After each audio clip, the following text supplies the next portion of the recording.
अगर इस दुनिया में कोई सबसे बड़ा अभिशाप है तो वो है गरीबी। पैसे की कमी इंसान को बेबस बना देती है और बेबसी इंसान को मजबूर करती है एक ऐसे रास्ते पर उतरने के लिए जिसका अंत क्या होगा वो खुद भी नहीं जानता।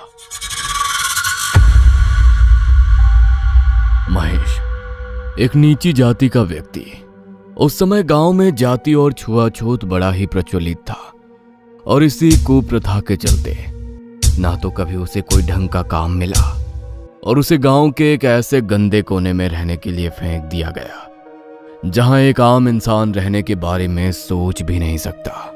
इन अमीर ऊंची जात वालों की वजह से मेरे परिवार को किन हालातों में रहना पड़ रहा है, लेकिन मैं भी वादा करता हूं खुद से, जिस तरह इन लोगों की वजह से मैं और मेरा परिवार इस बेबसी की जिंदगी जी रहे हैं, मैं भी इन सबको ऐसी जिंदगी जीने पर मजबूर कर दूंगा और इनका सब कुछ एक दिन मेरा होगा। महेश का मन अब दुख और पीड़ाओं से भर चुका था। उसे अब बस चाहिए था अपना हक, जो उसे कभी नहीं मिला। बात होली से 3 दिन पहले की है। होली की मिठाई देने महेश का एक रिश्तेदार उसके घर आया। घर में बस एक टूटी हुई चारपाई और टेढ़ा टंगा हुआ एक बल्ब था। खाने को बस एक दिन जितना खाना ही घर में रखा था। घर की हालत तो बहुत खस्ता है महेश। तू भी इन हालातों को सुधारने के लिए बिरजू की तरह कुछ करता क्यों नहीं है? बिरजू की तरह? क्या किया बिरजू ने? मैंने सुना है बगल वाले गांव के बिरजू ने अपने घर में मटिया को पाला है। कर्ज में डूबकर मरने की कगार पर आ गया था वो, लेकिन 3 महीनों में उसकी किस्मत ऐसी पलटी, सारा कर्जा भी उतार दिया और गांव का सेठ आदमी बनकर घूम रहा है वो अब।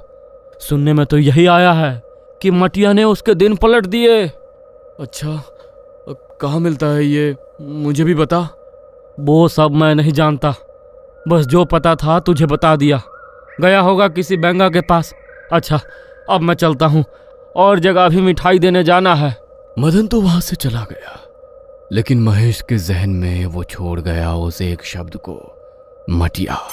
मटिया के बारे में जानने के लिए अब वो बाबाओं और बैगा के पास भटकने लगा और आखिरकार एक दिन उसे वो बैगा मिला जो उसे वो देने वाला था जिसकी उसे इतने दिनों से इच्छा थी।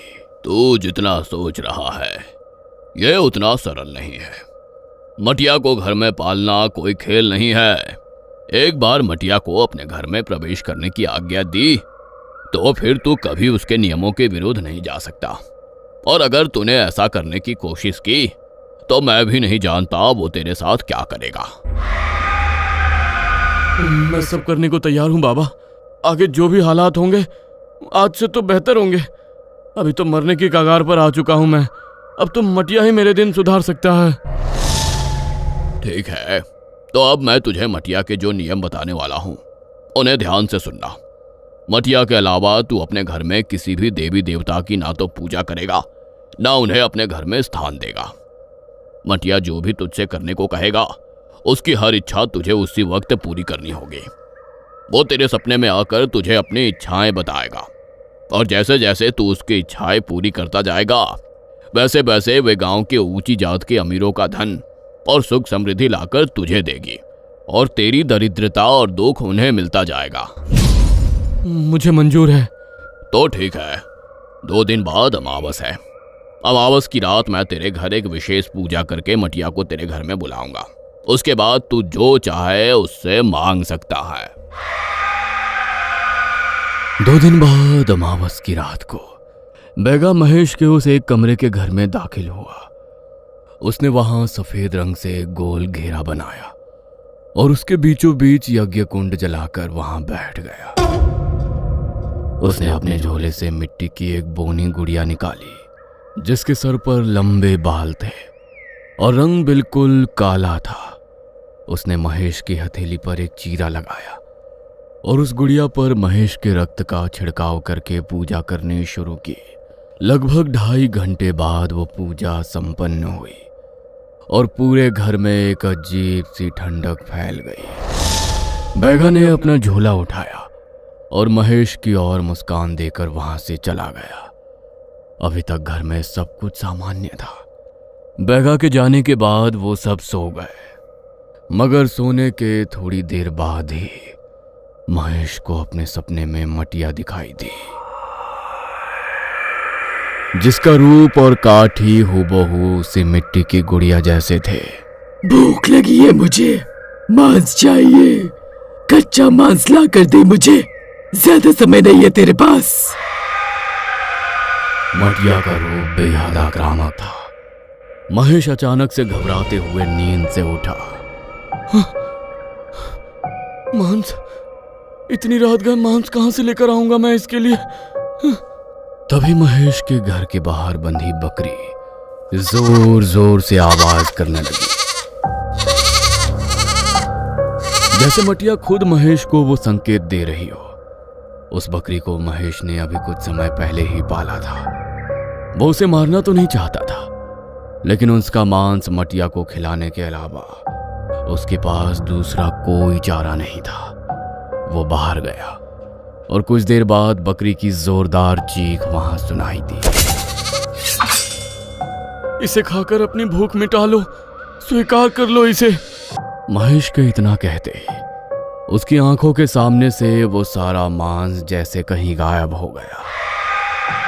महेश की आंखें डर से चौंधिया गईं, मगर मटिया से अपनी इच्छा पूर्ति का लालच भी अब उसकी आंखों में चमक उठा। अगली सुबह माला दौड़ती हुई अंदर आई और हड़बड़ाते हुए उसने महेश को जगाया। अरे अरे जल्दी उठो, देखो बाहर क्या हो गया है, हमारी चुन्नी को मार डाला किसी ने। महेश बौखलाते हुए उठा और बिना कुछ बोले माला के साथ बाहर आंगन में आ गया, जहां चुन्नी की हड्डियों का ढेर पड़ा था, मगर उसके साथ ही एक काले कपड़े में लिपटी हुई कोई चीज भी रखी थी। महेश ने वो उठाया और माला का हाथ पकड़कर उसे घर के अंदर ले आया। क्या है इसमें? खोलता हूं। महेश ने उस काले कपड़े की गांठ खोली तो उसके अंदर एक बेहद सुंदर बक्सा था और बक्से के अंदर थे पूरे 1 लाख रुपए। इतने सारे पैसे कहाँ से आए ये? किसी से उधार लिए क्या? लेकिन हमें तो कोई उधार भी नहीं दे सकता, तो फिर किसके पैसे हैं ये? हमारे हैं माला, ये सारे पैसे अब हमारे हैं। मैंने मटिया की एक इच्छा